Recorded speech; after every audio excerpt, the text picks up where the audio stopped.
नमस्कार। पॉलिटिक्स में आप सबों का स्वागत है। और आज हम पॉलिटिक्स में बात उस पॉलिटिक्स की करने जा रहे हैं जिस पॉलिटिक्स के सहारे पूरी देश की सियासत एक अलग दिशा की तरफ बढ़ती हुई दिख रही है। और कहीं न कहीं इस सियासत के सहारे 2029 साधने की बड़ी तैयारी है। हम बात SIR की कर रहे हैं। जी हाँ, SIR को लेकर केंद्र की मोदी सरकार कहीं न कहीं उस मुद्दे को फिर से एक अलग नैरेटिव के सहारे हवा देना चाहती है, जो मुद्दा है घुसपैठ का। बिहार में SIR हो चुका है। राहुल गांधी वोट चोर गद्दी छोर के आंदोलन को एक मुकाम तक पहुंचाने की कोशिश बिहार में उन्होंने की, सफलता नहीं मिली। बीजेपी ने और या यूं कहें एनडीए ने पूरी तौर पर इसको खारिज कर दिया। लेकिन एनडीए के घटक दल जीतन राम मांझी, हम पार्टी और अब बीजेपी के ही एक पूर्व विधायक पूरे इलेक्शन प्रोसेस पर जो सवाल खड़े किए हैं, उससे कहीं न कहीं ये बात अब चर्चा में ही नहीं है। अब ये बात कानाफूसी भी होने लगी है कि गड़बड़ तो कुछ न कुछ चल रहा है। अब बीजेपी वाला हार गया तो आज उस गड़बड़ी को दिखा रहा है। तो जहाँ जीत गया है वहाँ क्या हुआ है?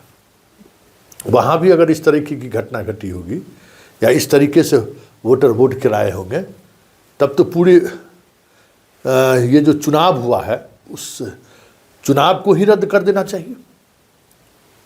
क्योंकि एक हारे हुए विधायक ने जो साक्ष्य हाईकोर्ट के सामने में पेश किया है, अगर वो आधार है चुनाव प्रक्रिया रद्द होने की, तो बिहार का एक भी ऐसा कॉन्स्टिट्यूंसी नहीं है जहां इस तरीके से चीजें नहीं हुई होगी। पहले जरा क्या हुआ है उसको जरा समझ लेते हैं, फिर आपको उस पर आप भी सोचिए और मैं भी सोचूंगा और फिर इस पर चर्चा भी होगी। क्योंकि आरोप बड़ी गंभीर है और गंभीर आरोप ऐसा है कि विदेश में रहने वाला व्यक्ति बिहार में वोट गिरा दिया, विदेश से आया ही नहीं और अपना वोट भी गिरा दिया। जो व्यक्ति मर चुका है वो भी वोट गिरा दिया और एक व्यक्ति का कई जगह नाम है वो भी वोट गिराया है। तो फिर इस SIR के होने या नहीं होने का मतलब क्या है? पहले जरा सुनिए। ये है जनाब है बीजेपी के, इस बार हार गए हैं, 2 बार से विधायक रह चुके हैं, तूफानी नेता है, एक अलग मिजाज वाली राजनीति करते हैं, हिंदू मुसलमान नैरेटिव भी चलता है और सटर चोर गिरोह को लेकर जो बातें सुनते होंगे वो भी कहीं न कहीं इनके साथ जुड़ा हुआ है कुछ न कुछ चीज़ें। क्योंकि जब कभी भी इनके कंस्टिट्यूंसी की चर्चा होती है तो सटर चोर गैंग की भी चर्चा स्वाभाविक तौर पर होने लगती है। हम ये नहीं कह रहे कि सटर चोर गैंग की सरगना है, लेकिन पहचान इनके कंस्टिट्यूंसी का सटर चोर राष्ट्रीय फलक पर जहाँ कहीं भी सटर काट के तो दुकानें होता है, अगर चोरी हुआ है तो वो इनके कंस्टिट्यूंसी में लोग पहुँच जाता है। बात ढाका की कर रहे हैं, ये जायसवाल जी हैं, इन्होंने क्या कहा है जरा पहले आप सुन लीजिए। ढाका विधानसभा का मामला ये था कि 178 वोट से आरजेडी के उम्मीदवार वहां चुनाव जीते, लेकिन चुनाव के पहले से हम लोगों को इस बात का शंका था कि वहां फर्जी वोटिंग का परंपरा रहा है पहले से। तो हम लोग शिकायत चुनाव आयोग को इस बारे में करते थे और हुआ भी। चुनाव के दिन 11 तारीख को पचपकड़ी थाना में 3 और चैनपुर थाना में 6 प्राथमिकी दर्ज प्रोजाइटिंग अफसर के द्वारा कराया गया। चुनाव के दिन 15 लोगों की गिरफ्तारी हुई, 6 महिला और 9 पुरुष। ये सभी अल्पसंख्यक समाज के लोग थे और इनको जेल भी जाना पड़ा, प्रशासन के द्वारा किया गया। तो फर्जी वोटिंग कई बूथों पर हुआ, पराजय हुआ 178 वोट से, कोई विषय नहीं। लेकिन चुनाव समाप्ति के बाद जब पोलिंग एजेंटों के साथ हम लोगों ने बैठक किया, तब उसमें पोलिंग एजेंट के द्वारा बताया गया कि चुनाव के दिन भी मेल हम लोग कर रहे थे, जहां से भी फर्जी वोटिंग का शिकायत मिला हम लोग कर रहे थे। चुनाव के बाद जब पोलिंग एजेंटों के द्वारा बताया गया कि मतदान केंद्रों पर विदेश में जो व्यक्ति है उनके नाम पर भी लोगों ने वोटिंग किया, जो मृत है उनके नाम पर वोटिंग हुआ। फिर हम लोगों ने डाटा कलेक्शन शुरू किया और 4-5 दिनों के अंदर में जो डाटा हम लोगों ने कलेक्शन किया वो आश्चर्यजनक था। 298 विदेश में जो लोग हैं उनके नाम पर फर्जी वोटिंग हो गया। 298 45 ऐसे लोग के नाम पर वोटिंग हुआ जिनकी मृत्यु हो चुकी है। 41 ऐसे लोग हैं जिसका 2 जगह नाम है उसी विधानसभा के बूथों पर और दोनों जगह वोटिंग हो गया। 3 लोग ऐसे हैं जो मोतिहारी के जेल में बंद हैं, इनके नाम पर वोटिंग हो गया और 1057 ऐसे लोग हैं जिनका डाटा सत्यापन पोलिंग एजेंटों ने किया। ये दिल्ली में है, कलकत्ता में है, देहरादून में है, पंजाब में है, कश्मीर में है, इनके नाम पर वोटिंग हो गया और इन लोगों से हम लोगों ने शपथ पत्र भी ले लिया।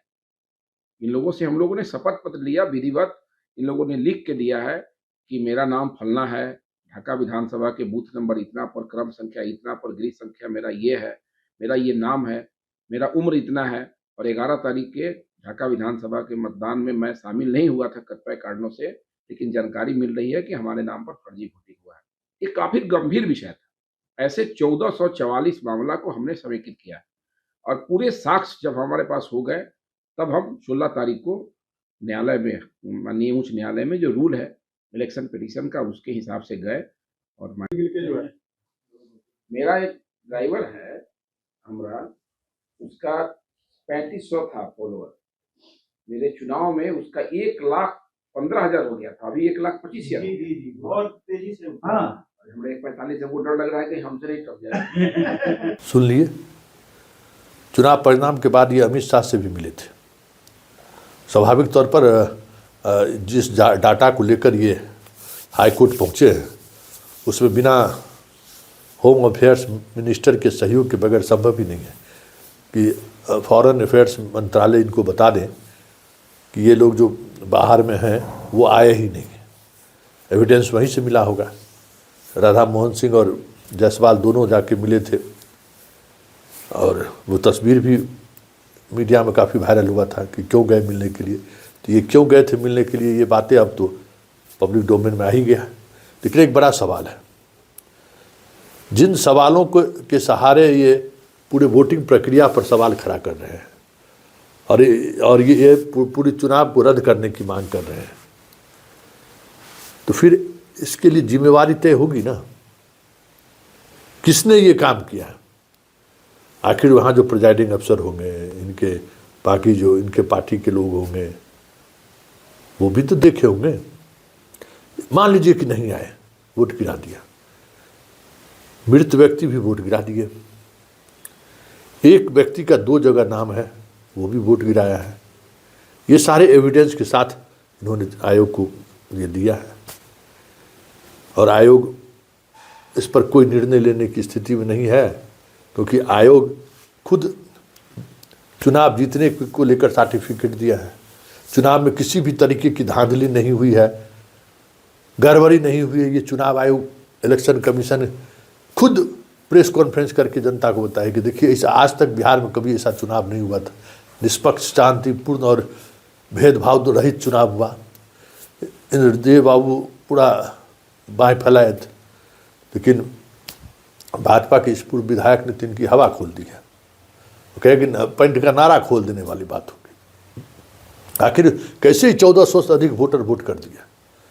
ये 1400 तो वोटर को ये खुद खोजे हैं, जिसमें भारत सरकार की एजेंसी का भी इनको सहयोग हुआ मिला होगा, ये साफ दिख रहा है। तो फिर चुनाव आयोग का दावे का मतलब क्या? पहले तो चुनाव आयोग के दावे पर ही सवाल खड़े हो गए कि भाई जो निष्पक्ष और शांतिपूर्ण और भेदभाव रहित चुनाव की बात कर रहे थे, वो जायसवाल जी के प्रेस कॉन्फ्रेंस में मीडिया से बात करते हुए उसने उसकी हवा निकाल दिया कि किस तरीके की गड़बड़ी हुई। लेकिन बड़ा सवाल ये है कि अगर इस आधार पर पवन जायसवाल के निर्वाचन को लेकर, मतलब वहाँ जो स्थिति बनी है, क्या अगर हाईकोर्ट चुनाव रद्द करने की स्थिति में है क्या? और अगर चुनाव रद्द होता है तो क्या बिहार के 243 कॉन्स्टिट्यूंसी में जो चुनाव हुआ है वहाँ इस तरीके के उदाहरण नहीं होंगे क्या? जितने हारे हुए विधायक हैं, अगर मिल बैठकर अगर गन्ना शुरू करें तो हर कंस्टिट्यूंसी में इस तरीके की चीज़ें सामने आएंगी। इलेक्शन कमीशन कितना भी दावा क्यों नहीं कर ले, लेकिन इस स्तर की गड़बड़ी अमूमन रोकने का रुकता ही नहीं है।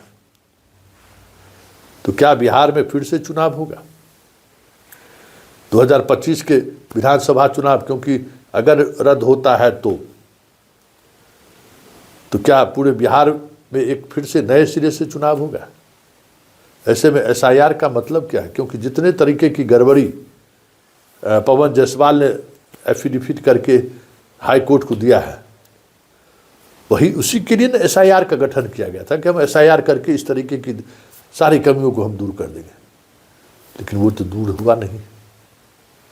अब देखना दिलचस्प होगा कि हाई कोर्ट इस पर फैसला क्या लेती है, क्योंकि ये तो तय है कि फैसला अगर पवन जायसवाल के पक्ष में आया तो बिहार में पूरे 243 सीट पर हाई कोर्ट को चुनाव करने का आदेश देना पड़े तो कोई बड़ी बात नहीं होगी।